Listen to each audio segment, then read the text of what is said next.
I made this video to share some of the thoughts and some of the things that I've used to make the videos that I've already posted on YouTube. Many of them have a significant amount of hits, and the comments I usually get, they're very positive, but several people have asked me, why don't I make a video of a how-to, a 101 for somebody who's never made a model railroad video? And that's what I'm going to try to do with this.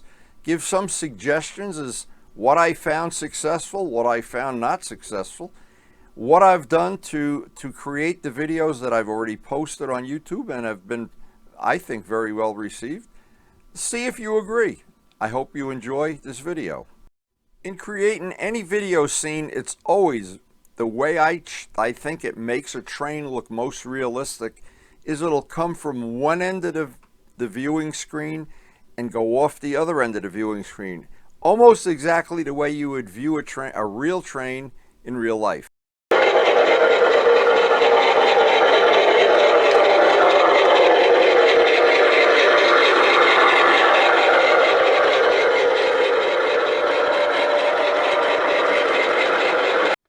And on my videos, I always like to see a train coming at me from one end of the screen and leaving out the other end of the screen. I always think, in my own way of thinking, that's very realistic.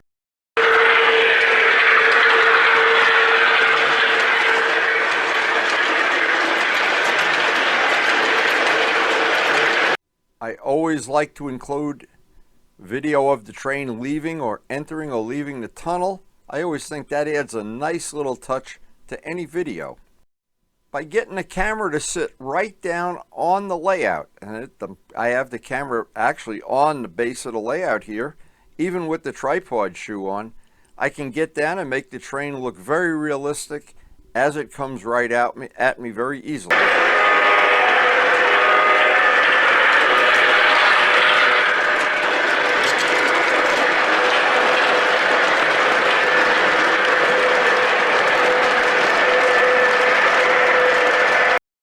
One of my goals is always, and I have a small ladder that I use to get high scenes like this.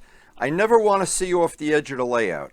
In a perfect world, I would only see the layout itself or some of the backdrop, but never the floor or the walls of the room.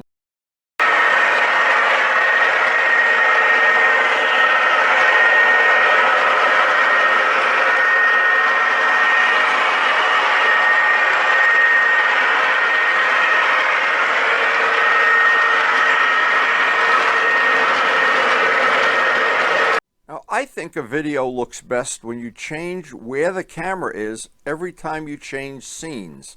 I have seen videos even that I've made where I've left the camera in one place for too long, either low, high, left, right. I think it's most effective, and I think it's worth considering, even for a small layout.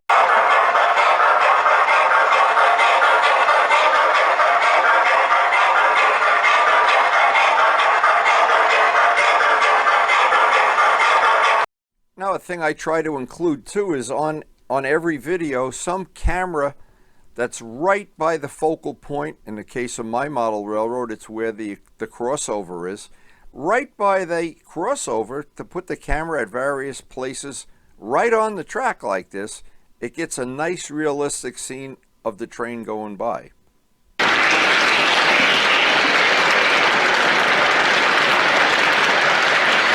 Now, I find a mini tripod. Mini tripods are available from Amazon for usually under 10 bucks.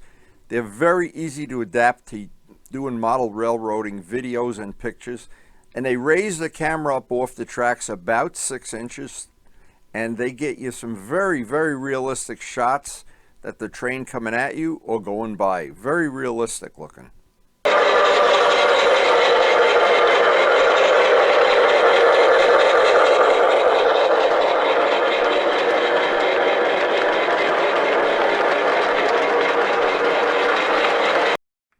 I try from time to time to include all the sound system effects, or one thing I really do like is, and I'm going to give an example of that right now, is if you have an engine with no cars attached to it and you can somehow show it making up a train, coupling cars, pulling out of the station, doing all the things a train normally does before it goes into the out on the open railway.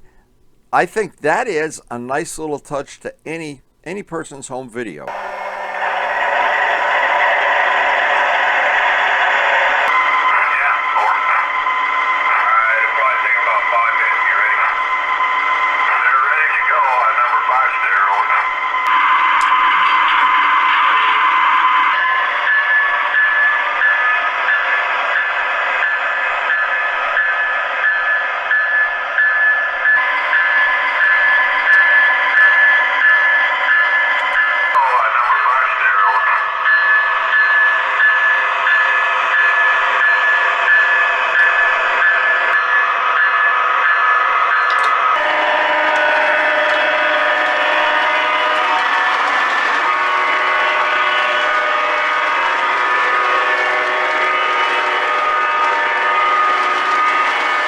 Now, I always try to include, and it's just me, everybody has their own personal taste.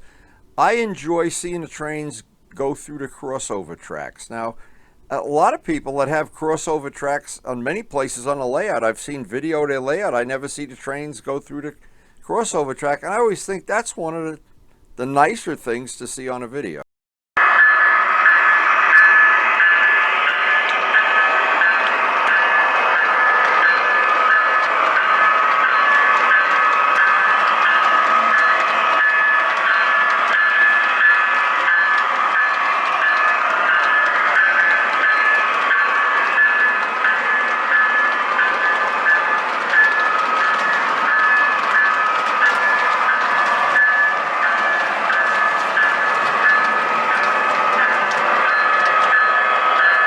Now, I try on most of the videos I make, and keep in mind, I've been making videos since 1987. 87, a lot of videos.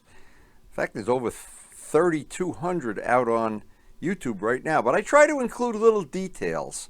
And I only say that so that you get an idea of how many times I've made videos that I've been unhappy with or something I was disappointed with. But I try to include these little detail scenes. A model railroad always has several little focal points, little detail scenes. I like the model cars. I like to paint the people, and I've got hundreds of them on the layout. Sometimes in this car, as an example, there's 5 people, and certainly in all the convertibles, I think that adds a nice little detail.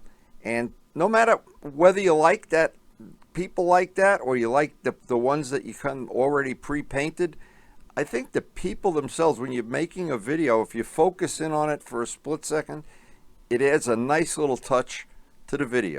A thing I found tricky when I first started this, and with the cameras available today, it's a lot easier. The cameras are smaller and easier to handle, is walking around and following a train. Just takes just a little practice.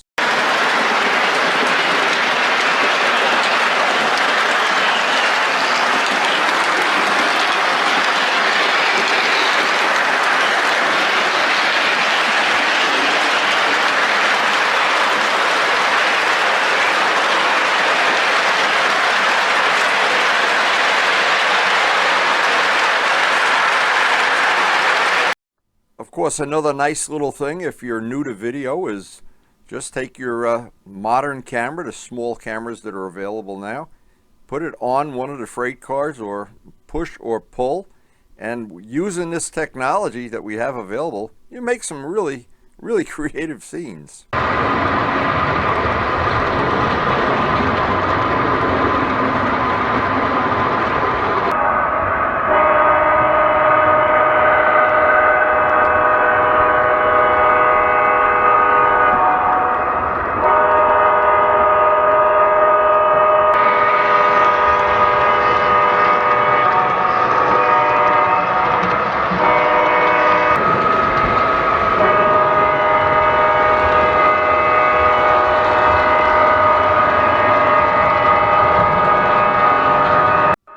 But I think the nicest thing is when you can capture the train in such a way that when you look at it on a TV screen, and hopefully you can look at all of the videos on YouTube on a big wide screen, when you look at it, it's hard to tell if it's not a real train, because the modern trains are very realistic, and sometimes if you don't look close, you can't tell.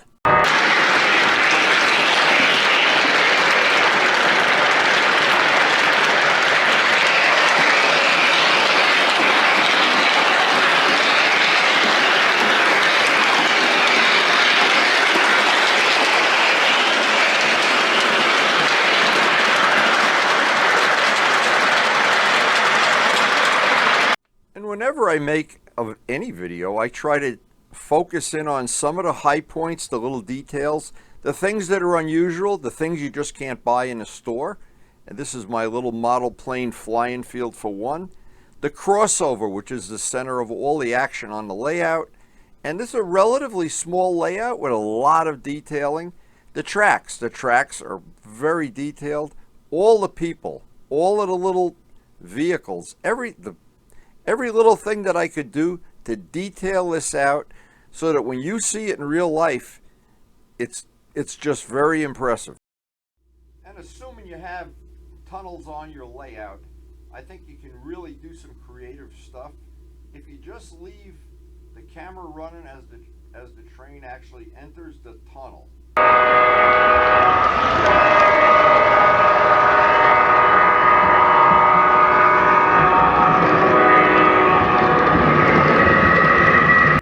I've done that on many of the videos, and many people commented. They thought that was pretty cool, that you get the view just as the train is entering the tunnel or going through the tunnel. Anyway, I like it anyway. And if you have some trains that need upgrading or repairing, there's only one place to go, the Train Doctor. They buy, sell, and repair trains, and they're great to do business with. I've done business with them many years. So if you've never taken a video of your train layout and posted it on YouTube or shared it with your friends in some other way, I hope this gave you some thoughts, some ideas on how to do it. I would suggest giving it a shot. We all like to see each other's train layouts, and if you can't see them in person, watching them on YouTube is the next best thing. I've been doing this since 1987. It's a long time, a lot of cameras, and I still enjoy doing it, and I still enjoy every part of model railroading. So hope you enjoyed the video, and thanks guys one and all so much for watching.